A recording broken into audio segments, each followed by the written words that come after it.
Welcome to For the Wild podcast. I'm Ayana Young.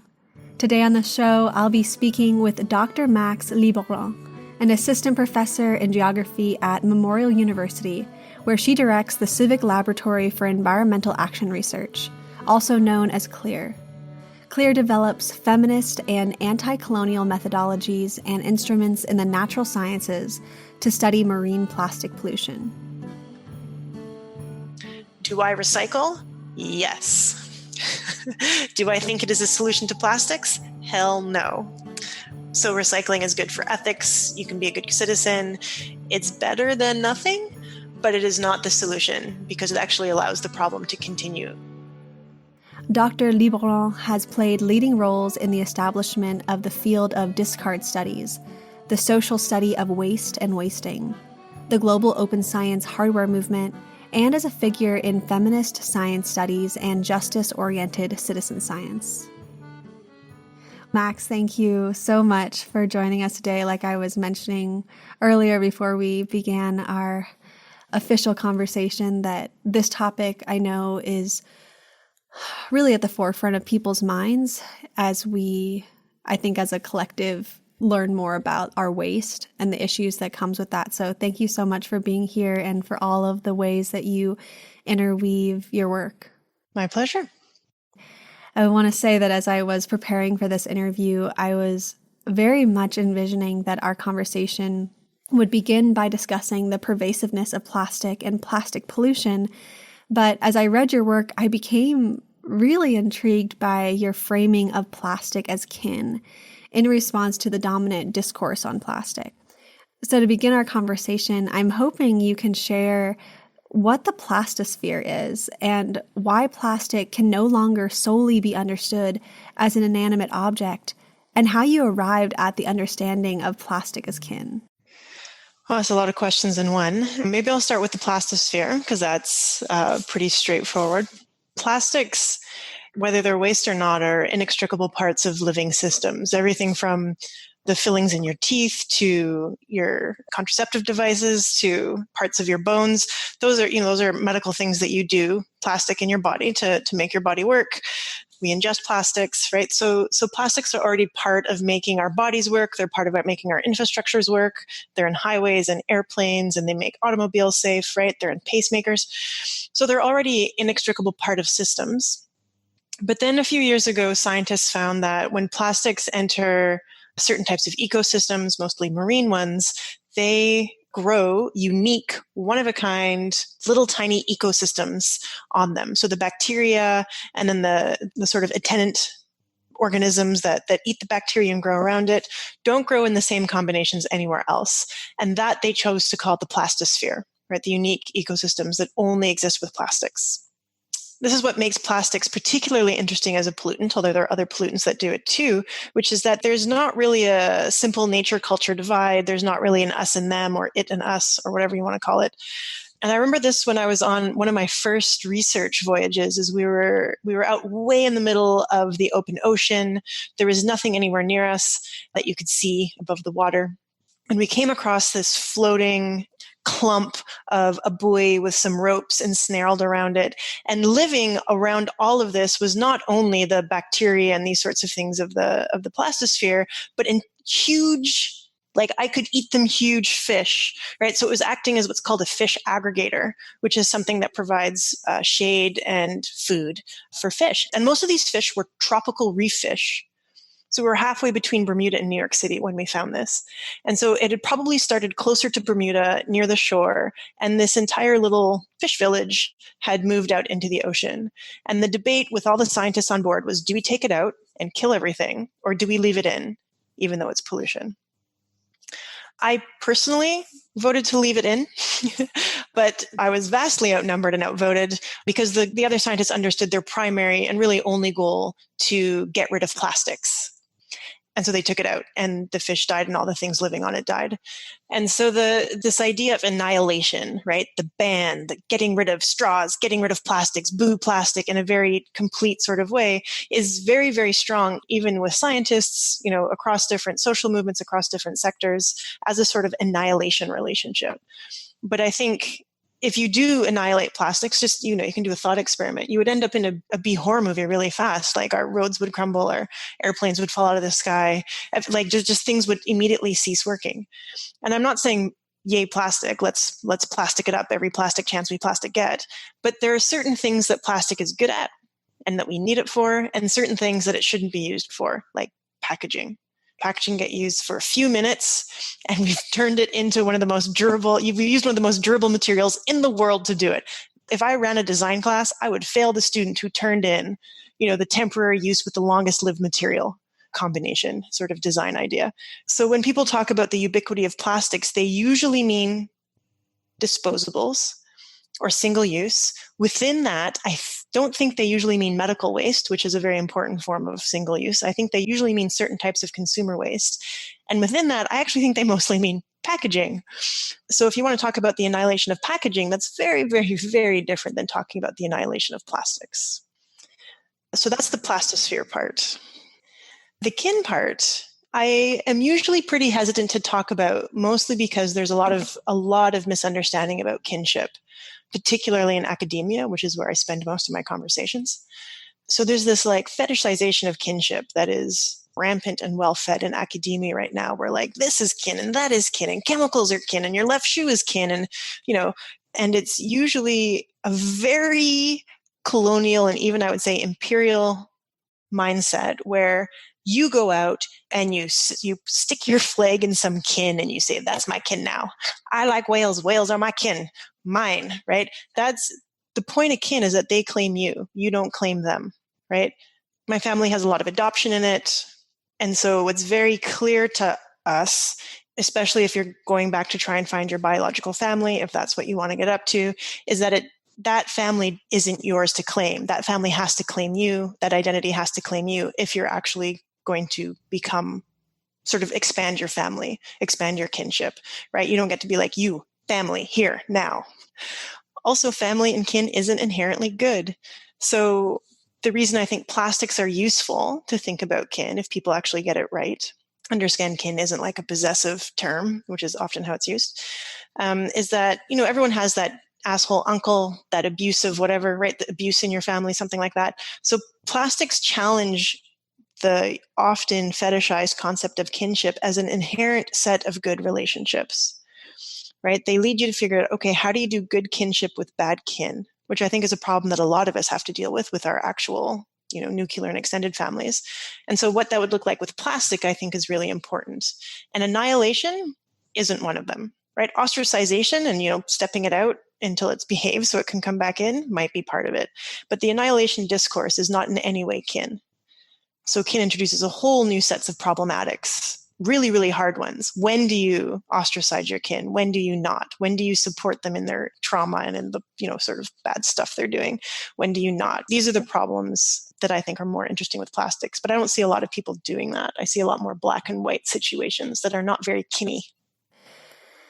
Yeah, I see what you're saying in terms of plastic not being inherently bad, but when we're using this long-lived material for short, disposable subjects, so to speak, it's stupid, actually. It's really not an intelligent way to go about it. And and I want to say that I was...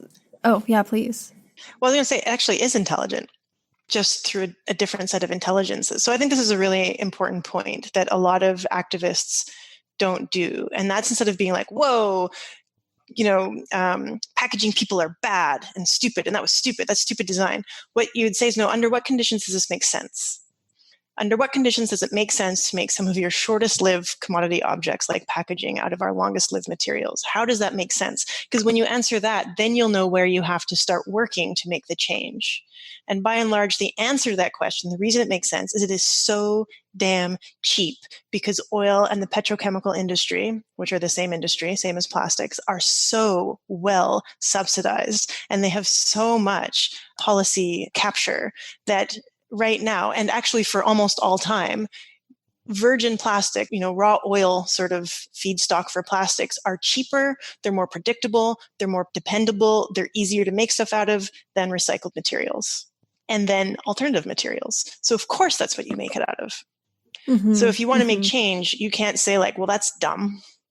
You have to say, how does that make sense? Ooh, I love being challenged like this. Thank you for taking that there. And yeah, no, I completely see your perspective on that. And yeah, I was thinking about subsidies in general the other day. I was speaking to a dear friend about reforestation and doing restoration without the use of petrochemical driven machinery. And my friend was saying, well, it would just be so expensive and the labor would be so expensive. I said, well, the other way is so expensive too, but it's subsidized. And that's why we're able to use bulldozers and things like that in our quote unquote restoration methodologies, because it's subsidized. It's not because it's necessarily cheaper than anything else, but it's very interesting to see what gets subsidized and what doesn't, and therefore how we're using certain materials or petrochemicals or certain ways of doing things. So thank you for calling that out in this conversation. I think that's a really important angle to see it at, or else we're really not going to get anywhere with shifting the way that we do things. So I want to say that I was really struck by something I came across in an interview you gave with Frank News titled Anticolonial Science and the Ubiquity of Plastic, where you were quoted as saying, quote, "The number one product category for plastics is packaging. It's not more than half, but it's the largest chunk. Most of that packaging has been necessary only since the 1950s. That's living memory. We could circulate goods in ways we remember from living memory differently than totally packaged in plastic," end quote. Bringing in this living memory as a response to plastic pollution is incredibly simple, yet really profound. And I would love if you could speak to the history of plastic production in terms of how and why its necessity was manufactured, and what the initial response was to the creation of disposability. What is our living memory of plastic? Well, so first of all, the hour in that conversation, in this entire conversation, is actually extremely fragmented. So the history I'm going to tell is the American history and the dominant consumer society of the US, which is largely white and industrially driven.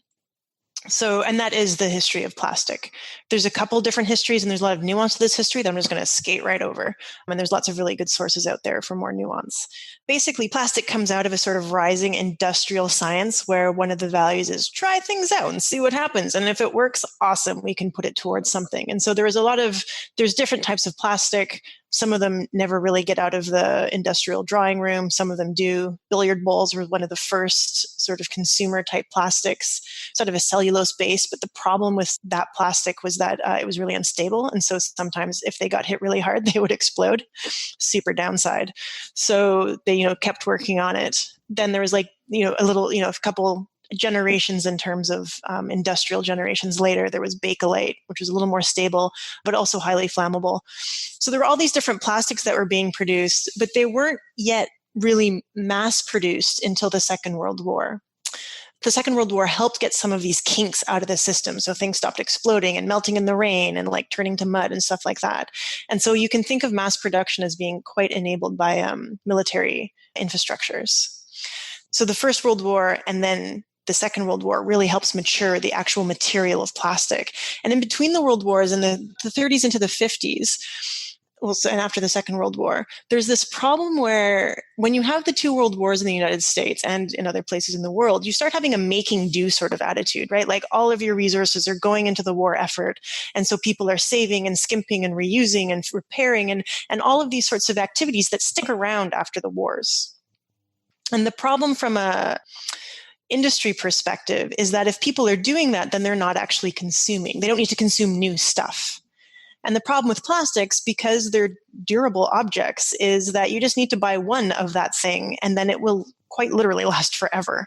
And so Lloyd Stuffer, who is in the packaging industry for modern plastics, said the future of plastics is in the trash can. He said this in the 30s to a huge industry conglomerate sort of conference. And what he meant was, and you can look this up, this is readily available.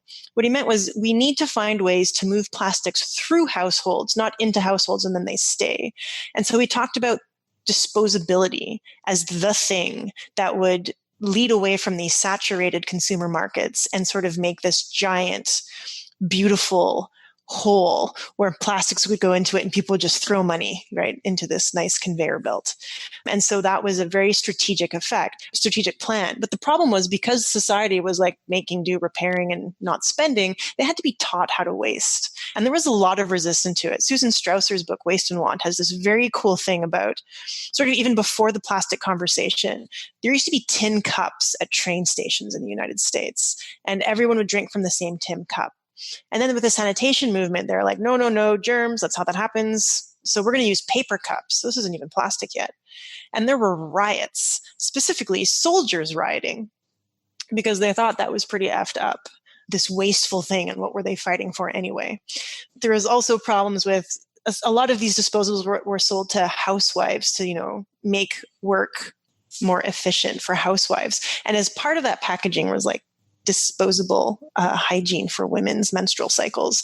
And there are a lot of really funny stories in the archive that don't actually circulate very well about women reusing what were supposed to be disposables, and also trying to deal with an infrastructure like toilets and stuff like that weren't quite used to disposables yet. So there was a little bit of a lag in some cases. Funny, horrible, horrifying stories about being at like your in-laws' dinner and you have a tampon and there's nowhere to put it in the bathroom or in that entire floor. And so what do you do with it? Right, these stories. So disposability, one of the truisms around plastics and waste that is very well developed at this point, but is absolutely not true, is that, quote unquote, humans are inherently wasteful, or we are just like a trashy species that trashes things. Besides the super problematic universal we there that erases like very important cultural and historical and political differences, is the problem that actually even the we that you're talking about, like Americans, like white middle-class Americans, not even them, turns out. It was a strategy, it was a plan, it was baked, there was resistance, that resistance was overcome, right? This is learned behavior, and then the infrastructure to support it was put in place so that there weren't actually other infrastructures you could choose from after a while. So if you go to the grocery store right now, especially around here where I live in Newfoundland, I dare you to find any food source that you want that's not packaged. You can't. It's not behavior, it's infrastructure. And that is by design. And that is not by design by what most people mean by, quote unquote, us, right? People in social movements, people who mean good. I'm also thinking about, in this vein, I'd really like to also understand the timescales of plastic. If you could speak to how they change and act over generations.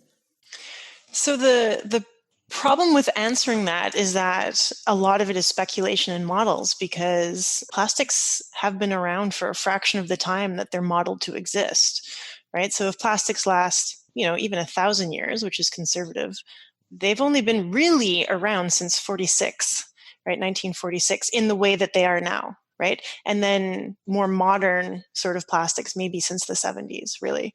So that's only 40 years out of like 1,000 or 10,000. So in a lot of ways, it's hard to tell. What we do know is that when they hang out in sunlight or in acidic conditions or in abrasive conditions, so like going up and down shorelines in the waves, they fragment. So because plastics are made of really long, strong polymer bonds, right, these super long carbon and hydrogen chains, they're really, really strong bonds.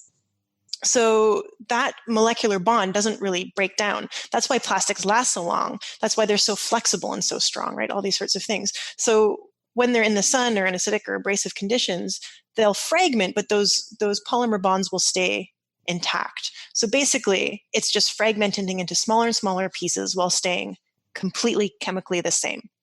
And those fragments can get so small that they can be the size of nanoparticles, which, if you know anyone who works in the nano sort of area, they work really, really hard to make things at that size. And plastic, they'll just get there by their own selves if you leave them in, like on a beach, right, or something like that. And they have very different effects at these different sizes because they hang out in very different ecosystems. So I remember, it must have been 15 years ago, maybe 10 years ago, reading a study where they found plastic circulating in the gills of fish. And people were like, whoa, that's crazy. That's so small. Now we know it circulates in the blood of mussels. Oh, that's so small. Now we know it. So, so that just the different sizes mean that they're interacting in very different relationships in ecosystems and in worlds. So when they're bigger, like fishing gear that you can see with your eyes from a distance, they tend to do things like entangle, like whales and turtles and that sort of stuff. When they get really, really, really small, we're actually just researching that now because it's harder to tell what they get up to. So there's a lot of different stuff going on. The other thing is with most of those models, and some of them might have changed by now, but at least from a couple of years ago and earlier, when you see an estimate like, oh, this kind of plastic breaks down in 10,000 years, the way that scientists figured that out was to blast the plastic with all of the things that make it fragment. So bright light, bright UV light, acidic conditions, often using urea, which is same thing as urine, in like highly vibrating sort of abrasive conditions. And then they would measure how those bonds weakened or flexed, not came apart because they didn't, but weakened and flexed, and then mathematically extrapolated that. Turns out there are very few real world conditions of like brightly lit vibrating jars of pee where you find plastics. Usually they're hanging out in very different environments. So a lot of those estimates are very estimate-y, to the point where I basically just say plastics last forever. Let's treat them that way. Let's not be like, well, if it's only 2,000 years, because what if it's 20,000 years? What if it's something else? So, because we don't really know, not from an empirical sort of, oh yes, I have watched that plastic degrade. The other thing we don't know a lot about is once those polymers do break into smaller chains, are those smaller chains toxic? What do they get up to? What are they like? We don't have a super good grasp on that. And that includes things for like bioplastics and stuff like that. When they turn into smaller chunks, those smaller chunks are running around now in the blood of mussels and stuff like that. How do they act? We don't really know.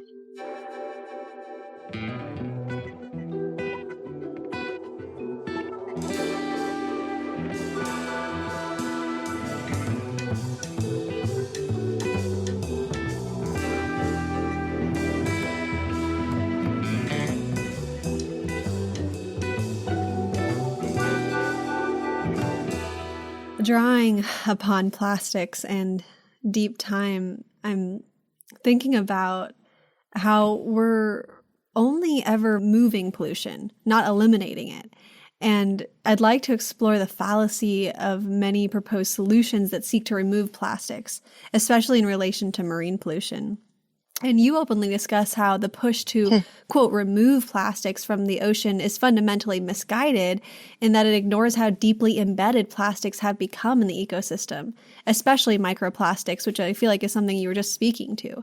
So why is it that nearly all technical solutions have failed to address plastic pollution? And is it even possible to have a solution that addresses plastic pollution within our current economy? Yeah, so we're about to make a lot of listeners kind of sad.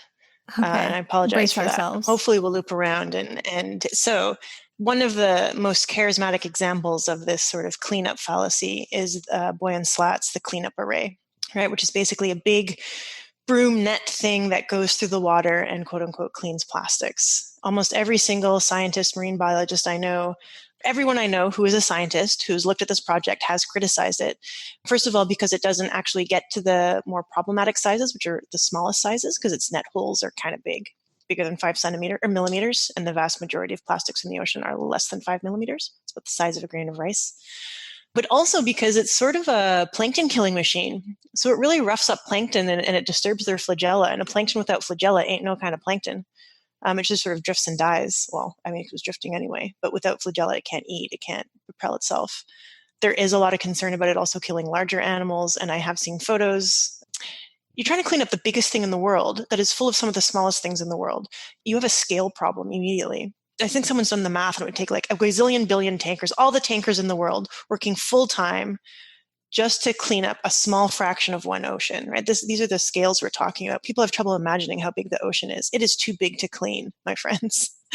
And so the solution isn't to hang out downstream after the plastics have been created. It's to go upstream and to turn off the tap. So you already know, and most people already know this, right? If you walk into your bathtub and unbeknownst to you, your bathtub has been running and you have a flood, do you get the mop or do you turn off the tap? I would say the vast majority of you will turn off the tap and then go get the mop. That's exactly what we have to do. If we're just going to sit on the side of the bathtub as it fills with water continuously and mop, you can sort of see the limited benefits of it. Are there some benefits? Sure. Absolutely, right? But it's not the primary action that's going to address the problem to scale. And so ceasing the production of plastics, particularly packaging, which accounts for about 30% of plastics, almost no matter where you are in the world, roughly 30, that's the solution. And most of, or even all, maybe just most of the people I know who study waste and waste systems always say, hey, if you want to deal with waste, go upstream. Once you got downstream, like it's just there. And you're right. You're absolutely right that it's just, you just defer it. You just shuffle it around. You shuffle it into a landfill. Well, that's going to get flooded under climate change. And even if it's 10,000 years, those plastics are going back in the water. Once Boylan Slat's cleanup array gets those plastics, where do they go? They go in landfill. Ocean is downhill from everything. Those plastics will end up back in the ocean. So it's not a coincidence that some of the ocean cleanup array's biggest sponsors are the packaging industry. Because it lets them keep on keeping on with that, faucet while they're handing out mops. Mm-hmm. No, it's really important for us to understand this. And I'm thinking about these upstream ways of turning off the tap, so to speak. And we talked a little bit about oil subsidies earlier. And so I'm curious to hear if you have any thoughts on how we stop these oil subsidies, and if you think that would be one of the ways in which we turn off the tap, so to speak, of plastic creations for things like packaging and so on and so forth. So I would definitely say that oil subsidies are a core area.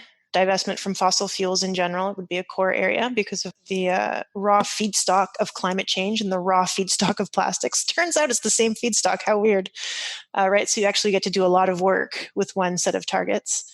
I don't know how to deal with subsidies, right? I mean, there are limits to my areas of expertise. I have many areas of expertise, but they do not go all the way to governance, state governance.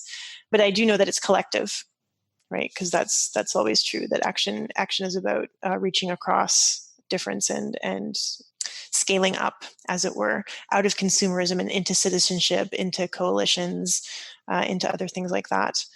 Yeah, and I'm a big believer of going where it's feasible. So instead of trying to convince people who you will never convince, going for infrastructure and going for people who already value or believe what you do. And those are some of just the basic tenets of effective activism.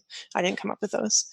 But yeah, so I work a lot with the province of Newfoundland and Labrador when it comes to this sort of stuff. Yeah.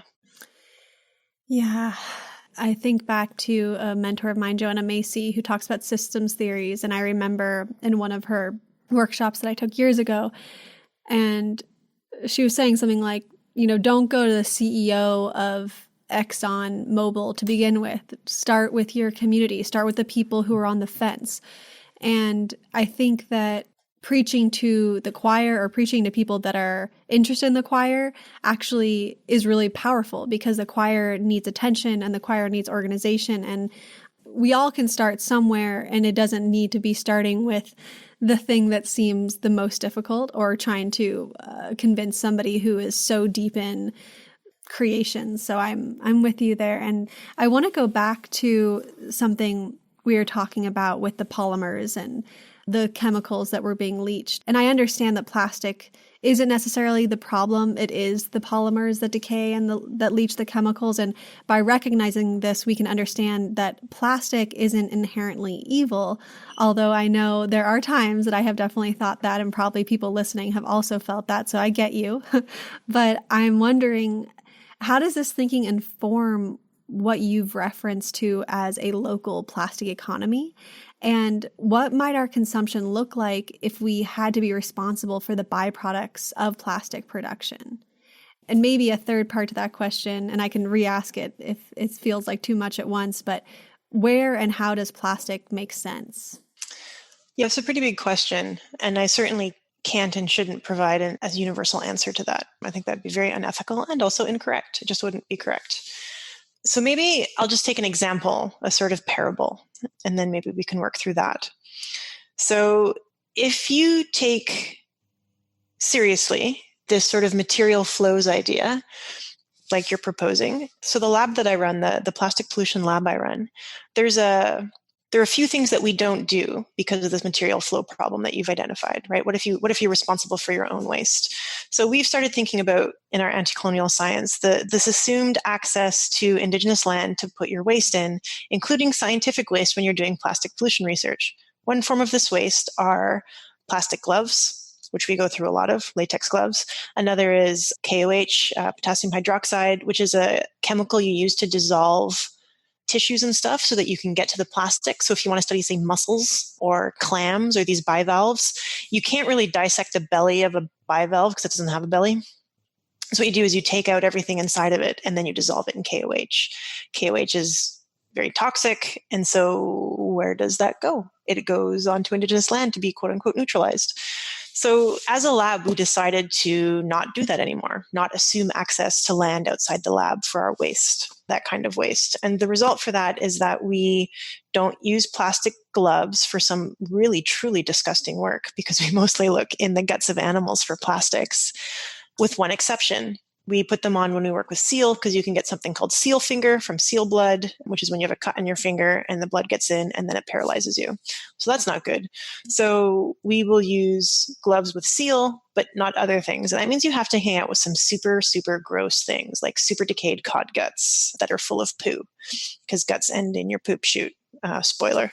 So we work with poo and partially digested stuff. And so we get in there with our fingernails and that is gross. But that is also our commitment. And grossness versus colonialism, when you weigh it out, we're going to stick with grossness.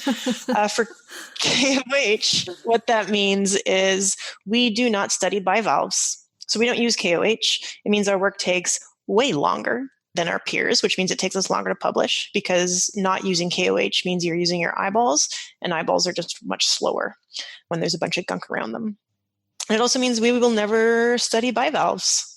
We can't do it. So when people say, hey, why don't you extend this to shellfish, which are also important here, we're like, well, we don't have a process that we think is just to study that. And so we will not study that. So there's always this rhetoric of like, oh, well, you have to have your cake and eat it too. Like if you want to get rid of fossil fuels, how will you have your cell phone? Well, maybe we won't. Or maybe there'll be one cell phone per 50 people and you got to share. Or maybe, the cell phones aren't disposable anymore. So we do science. We do science just fine without very many plastic gloves and without KOH. In fact, we're leading scientists in our field. And our science is better, in which I mean more ethical, because we've made those swap outs. But we still have plastics in the lab, right? Sometimes when we don't have other choices. We're still also working on what to do instead of latex gloves that, are feasible. So always moving on that. Does that sort of get towards your question? Yeah, I feel like that gets to what our consumption would look like if we are responsible for those byproducts. And I'm wondering, does that also tie into the local plastic economy? I was interested in that as well, and wondering if you could speak to that too. Well, currently, I don't think there's such a thing as a local plastic economy because the plastic manufacturers are like the DuPonts and the Exxon, they're huge, huge, huge conglomerates. So it would be an exercise in imagining a local plastic economy. And chances are excellent that there wouldn't be much of one because the economy that requires plastic right now, which is usually what starts with extraction, oil and natural gas extraction, goes into cracking towers, not fracking towers. Fracking is part of the extraction. Cracking towers, right? These are not local instruments. So Newfoundland, where I live, the island of Newfoundland and Labrador, there is offshore oil here. That oil doesn't stay here. It goes far, far away to be processed, and then we get plastic shipped back in. I don't think that could be called the local economy because you can't even track it. So the local plastic economy is an exercise in imagination. It is not a thing at the moment. And maybe it wouldn't be, at least for disposable plastics. I mean, I could imagine the more local we become, the less we would need the disposable plastics. I do think what you were saying about there are certain plastics that are, I don't want to use the word necessary, but are helpful. And so to not put all plastics in the same category is bad, or we should get rid of altogether. Yeah. So for instance, I use the example of pacemakers a lot. So in all my many years of researching marine plastics, I have never found a pacemaker on a shoreline or in a seal. That tends not to be what I find. Right? They're not to scale. They don't quote unquote leak out of infrastructures easily. These pacemakers, you don't like lose your pacemaker very easily. There's definitely different, potentially proper places for plastics, but I definitely think packaging is not generally one of them. And the reason that packaging is useful is that it extends the shelf life of food. So if you don't have plastic, then you don't have these massive global food economies. Is that a bad thing? Do we need a global food economy? Maybe not, certainly to the extent that we have it now, because we have lived, again, in living memory without the kind of global food economy we have now. Yes. I'm so happy you spoke to that, because that's, what I was trying to get at with this local plastic economy. If we are, eating more locally, we would need to preserve food as long as it takes to ship something all the way from, say, Indonesia into our local co-op in California, for instance. So yeah, I'm totally with you there. And I'd also like to discuss the feasibility of recycling and where our recyclables are even going at this point. And I know many people are totally skeptical of the recycling industry, especially given that out of the 15 to 30% of recyclables that are retrieved in the US, approximately half are buried or burned due to contamination and market fluctuations. But I'm not even sure how many of us are actually aware of why recycling isn't working or what's happening to what we are disposing of. So I'm wondering, is it failing because of lack of participation or the materiality of our products? I would say neither of those two things in the biggest category. So if you're interested in this question, I highly recommend Samantha McBride's book called Recycling Reconsidered. Samantha McBride is brilliant. She is also the research head honcho at the New York City Department of Sanitation. So what she says lands in a very real way into infrastructure. So first of all, different materials get recycled or are more or less recyclable. So aluminum, for example, is very recyclable because it's very, very expensive and time consuming to mine bauxite, which is the ore for aluminum. And so that's why you'll see people who informal waste pickers who are professional waste pickers, they'll often go for metal and aluminum before they'll go for other stuff, right? That might be where they specialize. And the reason is there's usually a market for aluminum, right? You can actually make money off it. Paper, not so much. Glass, hells no. Glass is heavy, it's easy to make, and it breaks all the time. So there's almost never a market for glass. Plastics, which is my wheelhouse, is a hot mess because actually there's no such thing as plastic in the singular. There are plastics, and there are many, many types, and they have many plasticizers or monomers added to them. And then there's different methods for making the plastic. So if you take like PET, if you extrude it versus whether you blow mold it, actually means it has to get recycled differently. If it has this plasticizer versus that plasticizer, it means it has a different melting temperature, which means you have to recycle it differently. And sometimes you can't tell what that is because those are proprietary blends. So when you get a whole pile of plastic, it will melt at different temperatures and turn into an amorphous blob that you cannot do a whole lot with. And because the raw feedstock of plastics, oil, natural gas, are heavily subsidized, it is almost always less expensive to buy raw feedstock than to use recyclables. So there is that. The thing about recycling, my number one problem with recycling is that the way it's been greened, and by the way, it was greened almost entirely by the container industry. So the recycling symbol was commissioned by the Container Corporation of America, which was a paperboard company in 1970. And you'll see things like when municipal, especially large urban municipalities like New York City or something like that, when their recycling programs are imperiled, the people who buy them out are usually the container, plastics, and cardboard industries. The thing about recycling and the way it's been greened is that there's a way out of the problem of disposability that is green, that is called recycling, right? So before, the reason that recycling became so popular in the 70s, the way it was promoted through Keep America Beautiful, et cetera, is because these disposables, largely beverage containers, started showing up in places they weren't supposed to, like in ditches and in farmers' field and in cow stomachs, which were harming the cows. And there's a lot of outrage around this, especially in the American sort of prairie area. And so recycling was one way to deal with this problem, Keep America Beautiful, and sort of talking about litter and saying this isn't an industrial problem, this is a human behavior problem. And then also, don't worry, we've saved you with recycling, was like two-pronged fork. What's a two-pronged fork? I guess it's a meat fork. A meat fork method to deal with the problem of disposability without endangering disposability. Again, because it was the way to stop saturating markets by moving things through households instead of into them. So recycling is a very big part of that master plan. Do I recycle? Yes. Do I think it is a solution to plastics? Hell no. I know Samantha McBride also recycles, and she would say the same thing. So recycling is good for ethics. You can be a good citizen.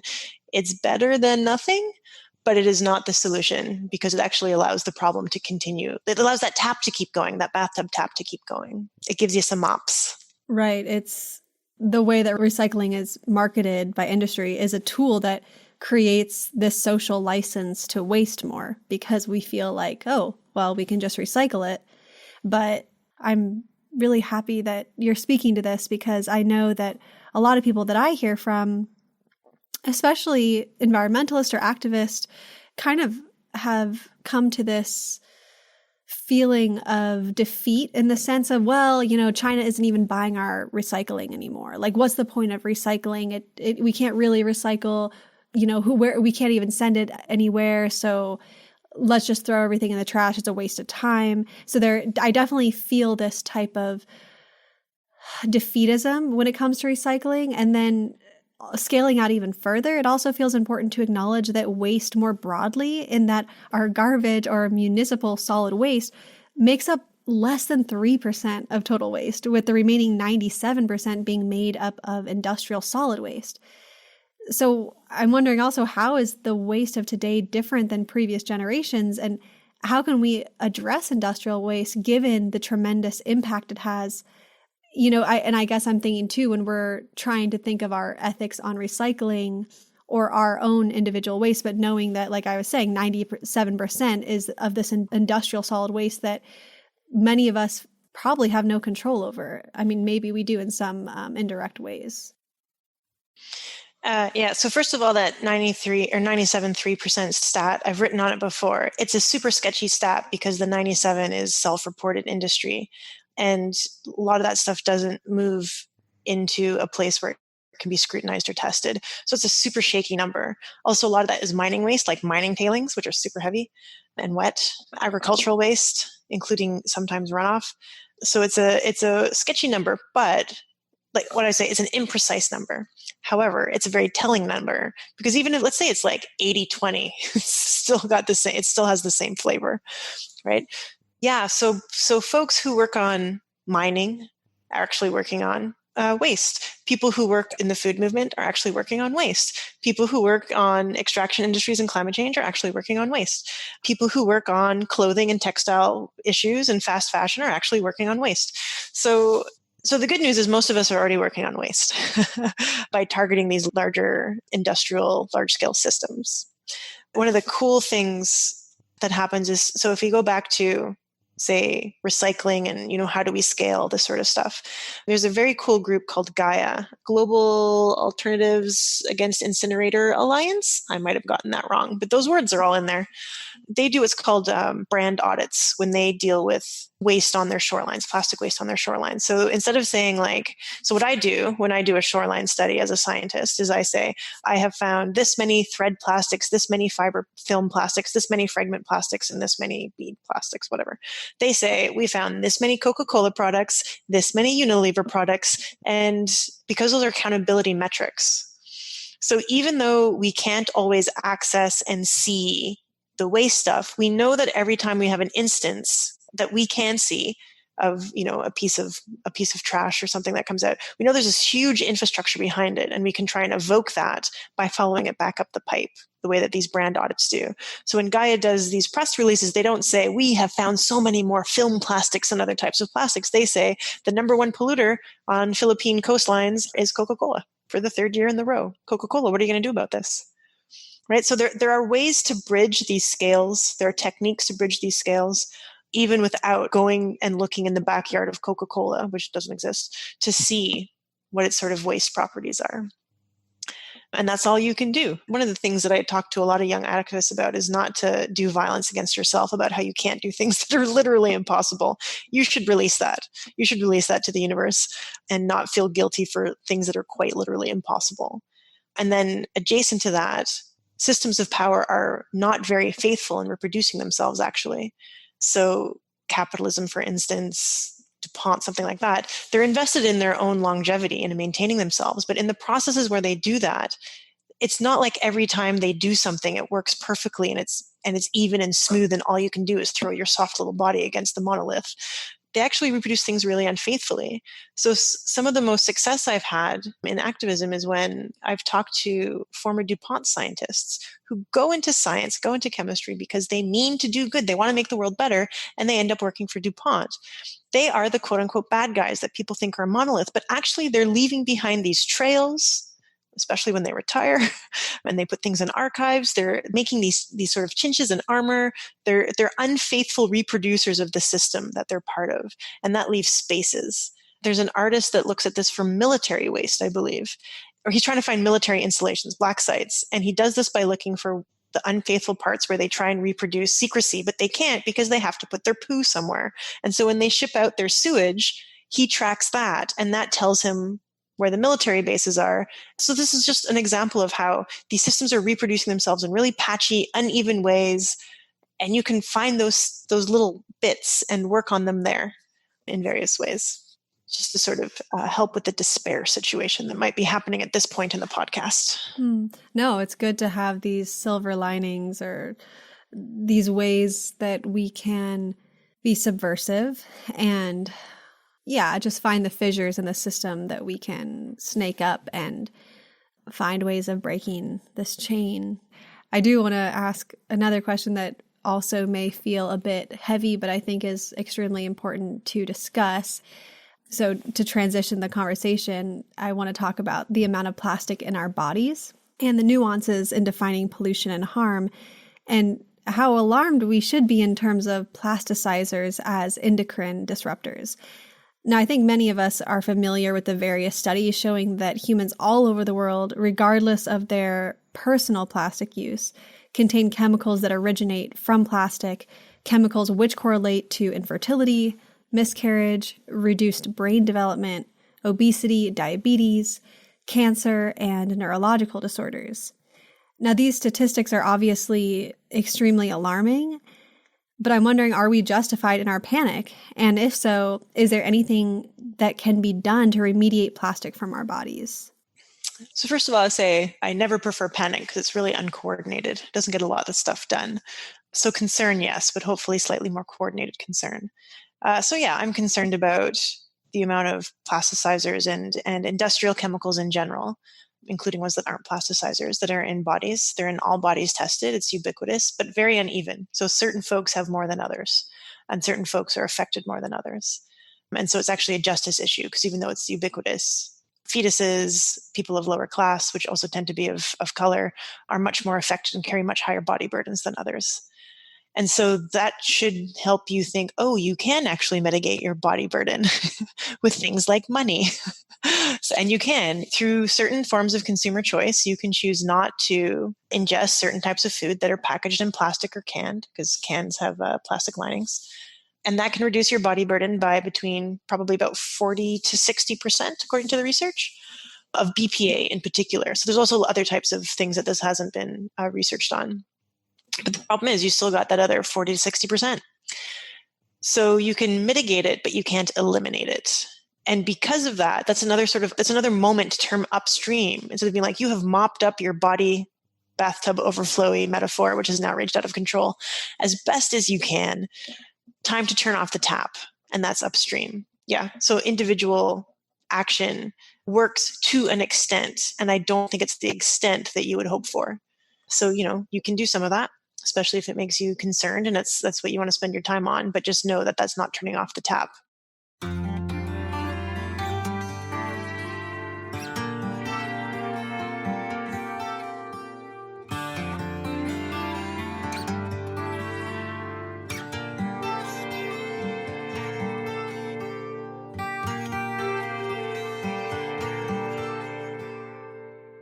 speaking of these systemic issues, I'd like to also speak about your work on feminist and anti-colonial methodologies in the natural sciences in your work with the Civic Laboratory for Environmental Action Research, or CLEAR, which is a feminist, anti-colonial marine science laboratory that studies plastic pollution.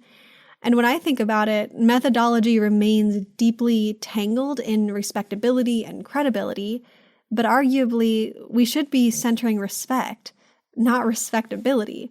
So I'm wondering what protocol has CLEAR created to keep good relations and respect at the core of your work? Well, there are probably literally like 100 of them. So maybe I will just pick one.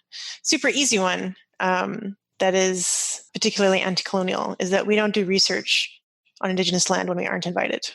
Seems super simple, but your average scientist and your average environmentalist, actually, because they are invested in doing good, environmental good, they will go to beaches and clean them up or do research on them. They'll go to places that are not their places or that are under, Indigenous governance, and they'll do research there without permission. But what that does is it swaps out your goods, right? So you might be doing a type of environmental good, but you're also reproducing colonial entitlement to Indigenous land for settler and colonial goals. So probably not what you meant. So you're being accidentally colonial while you're being purposefully environmental. So actually not that simple not to go where you're not invited. It also, again, means that we take a long time to do certain research because we won't go certain places until we get explicitly invited. So I think it took me 4 years, maybe 3.5 years to go to the northern part of the province, to Labrador, because I had to be invited by Inuit before I would go there because it's an Inuit part of the province. But now that's where I do most of my work. So that's a very simple protocol. Did you have a different one in mind, since you have totally read all of my stuff and I can tell because of how you're quoting things? To something else you want me to talk about in particular? No, that one is so important, and especially to a lot of our listeners, I think, because I'm sure a lot of people listening to this podcast, they want to do good and they want to respect Indigenous wishes. And of course, those are different everywhere in the world, but how to be allies, how to be supportive, it's really challenging, I think, for people to know that, especially when they haven't been taught how to actually be in relationship with the earth and with the people of the land. And this is another question about CLEAR, and so that will give us a chance to talk a little bit more about it. But I'm wondering if you can share a bit more about the importance of community peer review in terms of contextualizing the impact of scientific findings for the local community, and perhaps give some examples from your work with CLEAR. Right. Okay. So community peer review, I'm just going to take what that is first. And then intuitively, you might know why it's important, but we'll go into that. So community peer review means that when we do research that impacts or is from particular communities, before we publish results, we go back to the communities where we got samples or whatever from, and we say, this is what we did. This is why we did it. That's what we found. What do you think? And implicit in that is also, can we please publish this? Which is what academic peer review is, but we've just switched the peers out, right, to be community members. And there are a lot of different values that underpin this and a lot of different benefits. And we don't do it because of the benefits. We do it because of the values. The first value is community self-determination to how they want to be represented. So some of these communities are rural, often very poor communities that depend on fish and the things we research and look in plastics for life and livelihood. Increasingly, these are Indigenous communities, mostly Inuit, mostly Nunatsiavut in northern Labrador, but also Nunatuqavut. And so when we do this with them, what we're saying is, like, we're visitors here, even if we're also Indigenous. And what do you think of this? Is it valid? And can we circulate this in the way that we have understood it? Because maybe we will do harm, and we can't know that kind of harm, right? We can't understand whether it's going to cause harm or not. Only they can tell us that because we don't live there and we're not from that community. And even if we have a single member from the community, they can't speak for the entire community. So we'll go to them and make sure that we're not causing harm. But one of the other benefits is that often that they will really nuance our thinking, because again, we're not from there. And they'll be like, oh, by the way, that part is wrong, or have you thought about that? Or next time you should do this because that builds on this, And so in the course of that, that's how we get our research questions. The species we study are because of what people bring up and what people are worried about, what they eat, what they think are important, how we study, where we study. Oh, you should go check over there because that's where the old dump was. Oh, we didn't know that. We're going to go check over there. And then so it's also a form of validation. It means our work is automatically more meaningful because it touches the ground of where these people live. And yeah, so those are some of the basic values and benefits of community peer review. It's also cool. It's also fun. It's also challenging in ways that are, I think, really important for scientists to realize that they're not autonomous geniuses and that everything they know is like the entire truth. But in fact, there are other truths and other forms of expertise that can actually validly challenge you and your science. Yeah. Oh, Max, so wonderful. And I love that you do that. I mean, I would feel so much differently about science overall as a way of studying if more people did this. I think that's one of the parts about scientific study that really frustrates me at times, is just the lack of community engagement and just relationship building. And I really hear you in that when the community gives you feedback, the amount of expansion that can happen, although challenging, maybe it makes the project take longer, or maybe it, shifts the area of focus, is extremely important. And I know even for this reforestation project I've been working on, I've had community and Indigenous consultation on it. And there have been times that I'm like, oh my gosh, like I've had to restructure almost everything based off those consultations. And in some ways, my ego might be a little frustrated, or like, oh my gosh, like, oh no, I thought I had the right idea, or I thought what I was doing was really good, or whatever I thought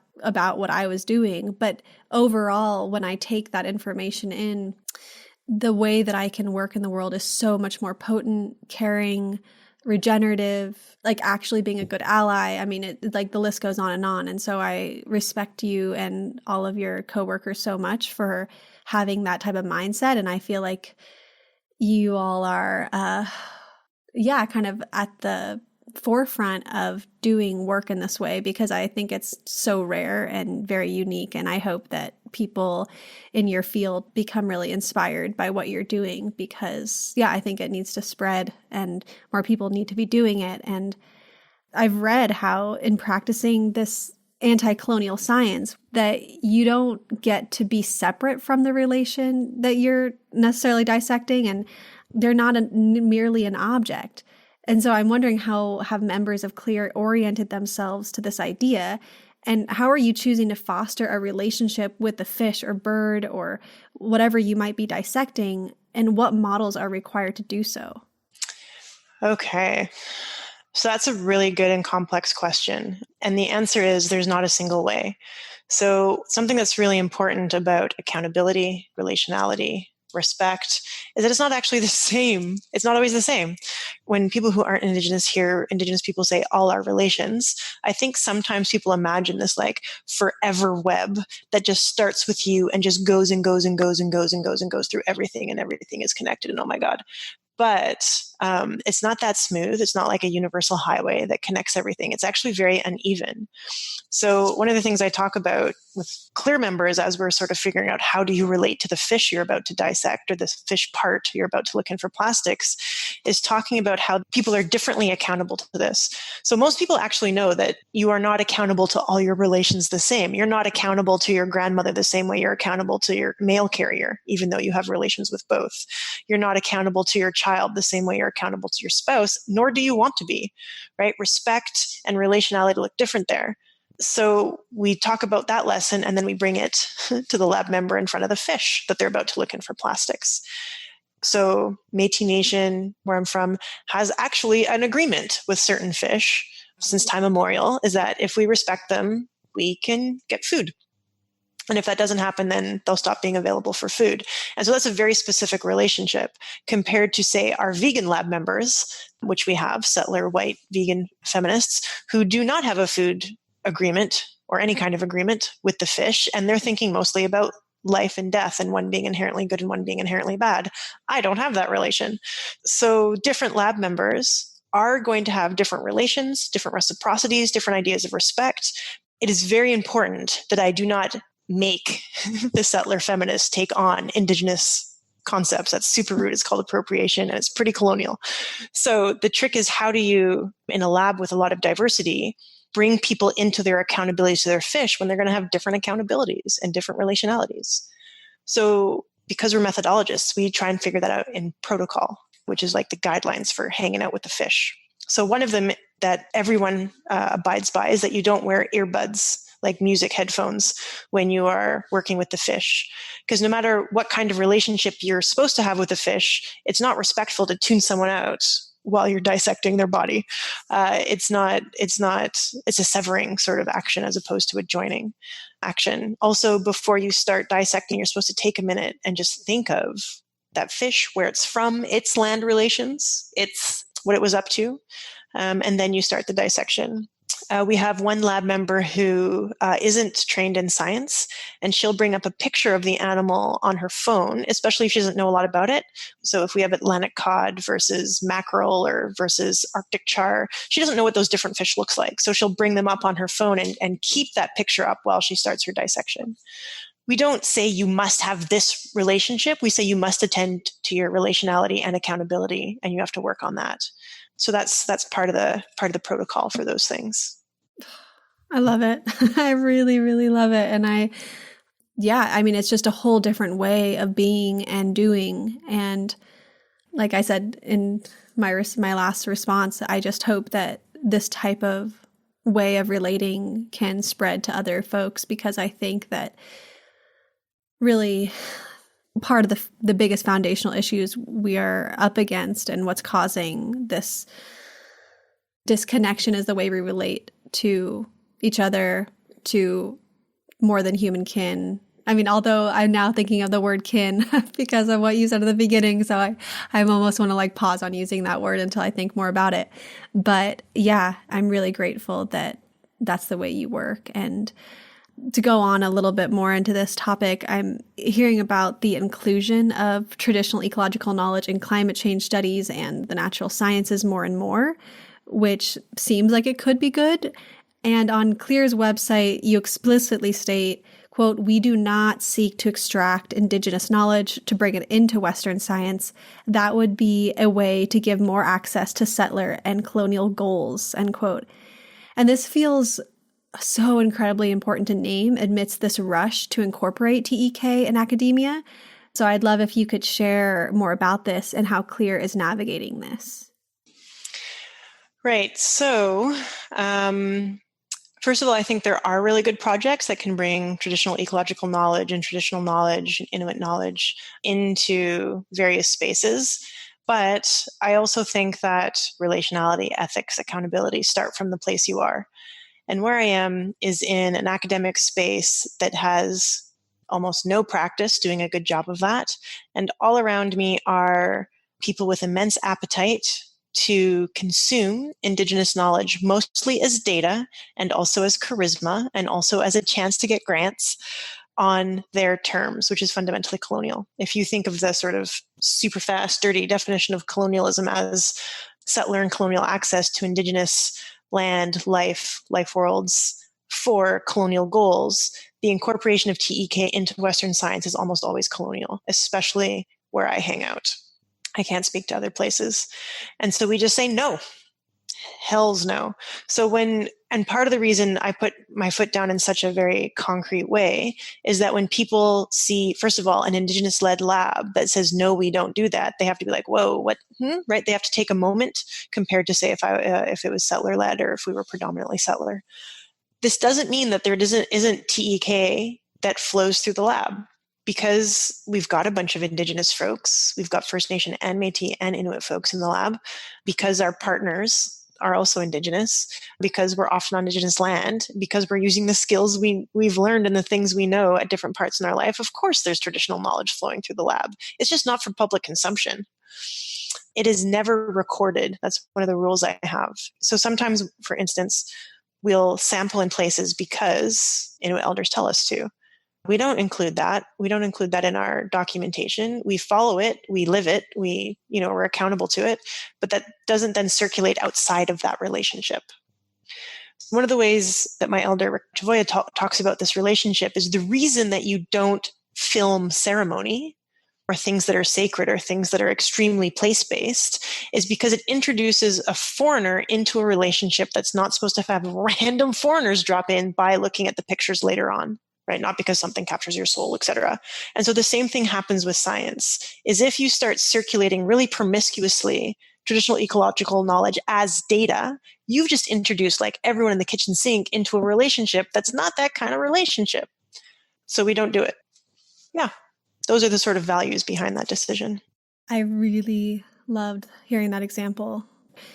This conversation has been so wonderful. I appreciate your fierce dedication to your work and the way that you interweave these different themes into your studies is so beautiful and such a example for us all that are listening. And for those even who aren't listening, I think the way that you're going about this is shaking shit up in the best way. And I'm so just grateful for you. So thanks for being with us today and for your work. And I definitely will follow what you're doing in the world and just know you have a team of supporters at For the Wild rooting you along. Awesome. Well, thanks. That was a very generous thank you. So appreciate that. And thank you back.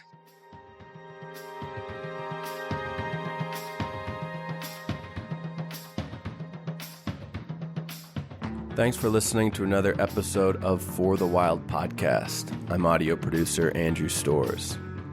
The music you heard today was from Ila Bamba and Ani DeFranco. I'd like to thank our host and founder, Ayana Young, as well as our podcast team, Aidan McCrae, Francesca Glassbell, Hannah Wilton, Aaron Wise, Erica Ekram, Carter Lou McElroy, and Melanie Younger. Head over to our website where you'll find full episode descriptions, action points, and resources for this show, as well as our back catalog of over 150 other episodes. Please take a minute to rate us on iTunes, subscribe to our bi-monthly newsletter, and join our community on Patreon. Thanks so much for listening, and we'll see you next week on For the Wild podcast.